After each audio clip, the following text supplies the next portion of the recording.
మా అబ్బాయి హీరోయిన్ అంత ఆనందంగా ఉంది నాకు.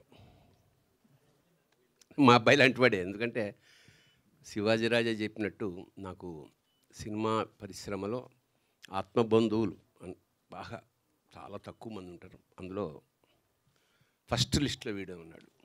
ఎందుకంటే ఏం చెప్పలేదు, అన్నయ్య నువ్వు రావాలి రేపు ఎన్నింటికైనా లేవను వచ్చేసా అంతే. ఇంకా డిస్కషన్స్ ఏమి ఉండవు మాకు. ఫస్ట్ టైం సరే అవన్నీ చెప్పాడు కదా వాడు అక్కడ. అప్పుడు అప్పటికి నేనేమిటంటే నేను రాళ్లపల్లి గారి దగ్గర శిష్యుడిగా నేను నాదొక ట్రాక్ నడుస్తూ ఉండేది. మా గురువుగారు ఎంత గొప్ప వీడు చెప్పిన అంటే మా సాంగత్యం ఎలా గొప్ప అంటే, నేను నిరుద్యోగిని, రాళ్లపల్లి గారి ఇంట్లో ఉంటుండేవాడిని, నా దగ్గర డబ్బులు లేవు, కానీ నేను డబ్బులు అడగడానికి మొహమాట పడతానని తను షూటింగ్ పెడుతూ నా ప్యాంటు జేబులో 100 రూపాయలు పెట్టి వెళ్ళిపోయాడు మా గురువుగారు. ఎప్పుడైనా పొరపాటు చూసుకుంటే 100 ఉండేది. 100 అంటే గుండె ఆగిపోయేది. ఇప్పుడు ఒక 10,000 అంత 40 ఏళ్ల క్రితం సంగతి. ఆయన ఇచ్చిన 100లో నేను ఒక 10 రూపాయలు ఇచ్చానేమో అంతే, నాకు తెలియదు. బట్ వీళ్ళందరితోటి అంత ఆత్మీయ, ఎందుకంటే నేను లెక్చరర్గా పనిచేస్తూ ఉండేవాడిని మధు ఫిల్మ్ ఇన్స్టిట్యూట్లో. వీళ్ళంతా నా స్టూడెంట్స్, ఆల్ దీస్ పీపుల్. అలా మా జర్నీ జరిగింది. తర్వాత మా జీవితంలో ఫస్ట్ టైం విదేశాలు వెళ్ళడం అనేది నేను శివాజీ రాజానే మొదలెట్టాం. ఇండస్ట్రీకి సంబంధించి ఇద్దరు ఫ్రెండ్స్. వీడికి విదేశాలు వెళ్ళడం చాలా ఇష్టం. నాకు తెలిసి ఇప్పుడు వీడు వెళ్ళడానికి ఏ దేశం లేదు, అన్నీ అయిపోయి ఇండియాలోనే తిరగాల్సిందన్నమాట. సరే ఇదంతా పర్సనల్ ఇష్టం వాడంటే. సినిమాలో ఈ గ్లిమ్స్ చూశాను. ఒక హీరోకి కావలసినంత కసి ఇతరుల హీరోలో కనపడింది. చాలా బాగుంటుంది. ఒక జోక్ ఉంది మనకి ఇంటర్నేషనల్గా, Indian contribution to the world mathematics is 0 అని సరదాగా అంటారు. దాని అర్థం ఏమిటంటే, ప్రపంచంలో 0 కనిపెట్టింది భారతీయుడే, ఆర్యభట్. 0ని సంస్కృతంలో శూన్యం అంటారు, 0నే పూర్ణం కూడా అంటారు. అంటే ఎంత ఎఫెక్టివ్. పూర్ణమద పూర్ణమిదం పూర్ణాత్ పూర్ణముదచ్యతే పూర్ణస్య పూర్ణమాదాయ పూర్ణమేవా విశేషతే అని వేదవాక్యం అన్నమాట. సున్నాలోంచి సున్నా తీసినా సున్నాయే మిగులుతుంది. అంటే కంటెంట్ కనుక నువ్వు ఉంటే శూన్యంలోంచి పూర్ణం దాకా ప్రయాణం చేస్తావు అన్నది ఈ content of the movie. So that's how the wonder. నాకు 0 అనగానే ఇది ఒక నెగిటివ్ ఆస్పెక్ట్, అయ్యో 0 అని పెట్టుకోరు ఎవరు అన్న. బట్ 0 వెనకాల ఉండే కథ ఇదే. 0ని నాకు తమాషాగా ఈ పోస్టర్ కుర్రాడు కప్పుకున్న జెండా మీద అశోక చక్రంలో ఉంది ఆ 0 చూడండి. So how you look at things. అంత అద్భుతంగా ప్రొడ్యూసర్ల గురించి బాగా మాట్లాడారు. బాగా అంటే చాలా ఆత్మీయంగా మాట్లాడారు. అలాంటి ప్రొడ్యూసర్లు మనకి చాలా అవసరం. పూర్వం అలా ఉండేవాళ్ళు మాకు ఇండస్ట్రీలో, చాలా ఆత్మీయంగా ఉండేవాళ్ళం ప్రొడ్యూసర్స్. ఒక్క ఇన్సిడెంట్ చెప్తాను. ఒకసారి కోదండరామిరెడ్డి గారు అన్నం తిని ఇలా చేయి కోసం వాటర్ కోసం చూస్తున్నాడు.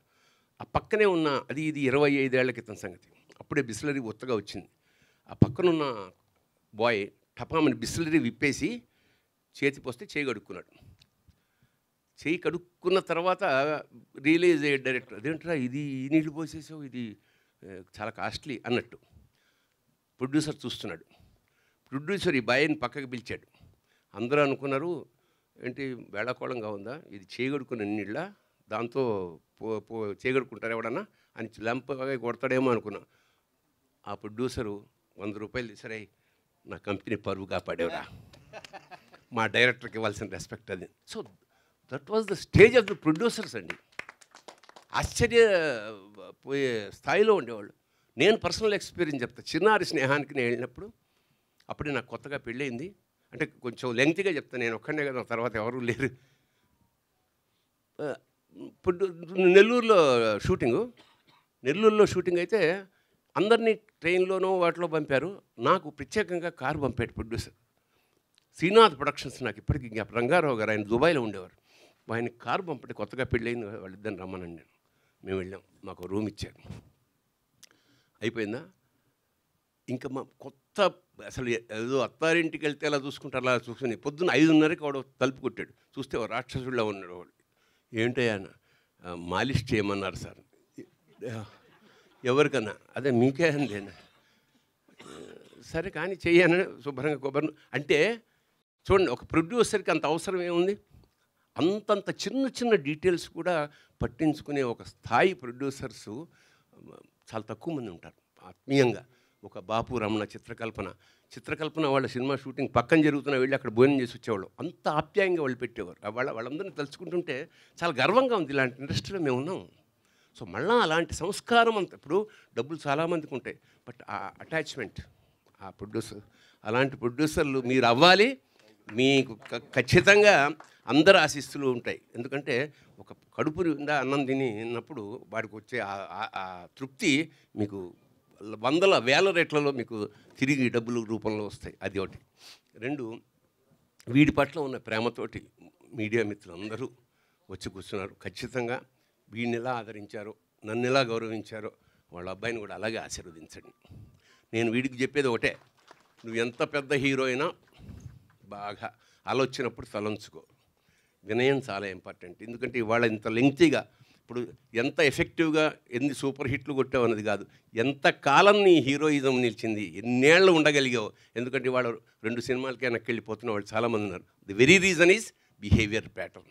పెద్దవాళ్ళ దగ్గర మనం నేర్చుకోవాల్సిందే. చిరంజీవి గారు ఉన్నారు, అమితాబ్ బచ్చన్, వీళ్ళందరూ అప్పుడు ఎలా ఉన్నారు, ఇప్పుడు అలాగే ఉన్నారు.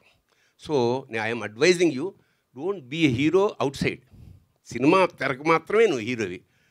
మామూలుగా బిహేవియర్ ప్యాటర్న్తో చాలా మంచి పేరు సంపాదించుకో, మీ నాన్నలాగా.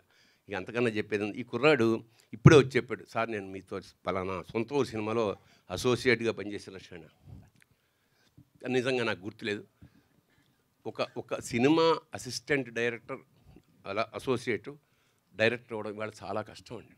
ఎందుకంటే ఒక కెమెరామ్యాన్ డైరెక్టర్ అయిపోవచ్చు, ఒక ప్రొడక్షన్ మేనేజర్ డైరెక్టర్ అయిపోవచ్చు, ఒక కాస్ట్యూమర్ డైరెక్టర్ అయిపోవచ్చు, కానీ అసిస్టెంట్ డైరెక్టర్ కో డైరెక్టర్ అవ్వట్లేదు ఈ రోజుల్లో.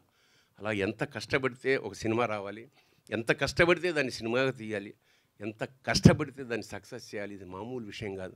ఎందుకంటే మొత్తం ఇతని జీవితం ఈ సినిమా సక్సెస్ మీద ఆధారపడింది. ప్రొడ్యూసర్లు 1,00,000 తీసుకుంటారు, ఇంకోటి హీరోకి చాలా సినిమాలు, ఇది life and death for him. So ఖచ్చితంగా అతని కాన్ఫిడెన్స్ చూస్తే, ఈ షాట్లు చూస్తే చాలా కష్టపడ్డాడు, ఎమోషనల్గా తీసినాడు, మనస్ఫూర్తిగా అనిపిస్తుంది. సో ఆ పిల్లాడిని, ఆ కుర్రాడిని, నేను లక్ష్మణ్ని ఆశీర్వదిస్తున్నాను. ఖచ్చితంగానైనా ఇదే కమిట్మెంట్ తోటి ముందుకెళ్తూ ఉండు, అంతే. ఇంకా మన మ్యూజిక్ డైరెక్టర్ ఆల్రెడీ కీర్తి ప్రతిష్ట ఉన్నవాడు కాబట్టి కొత్తగా చెప్పక్కర్లేదు. ఎమోషన్ చాలా చక్కగా పండిస్తాడు. మరొక చివరిగా మంజూష చాలా బ్యాలెన్స్డ్గా ఈ కార్యక్రమాన్ని నిర్వహించింది. My blessings once again.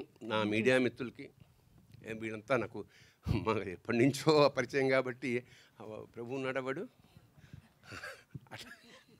ఒరే అంటే కోపం వస్తుంటుంది, నేను జర్నలిస్ట్ని అంటుంటాడు, అందుకనే ఒరే అని వెదవా అంటుంటాడు. అంత ఆత్మీయత పెంచుకున్నాం ఈ 40 ఏళ్లలో మా జర్నలిస్టులతోటి. సో తప్పకుండా ఈ సినిమాని మీరు గట్టిగా ప్రమోట్ చేయండి. Thank you.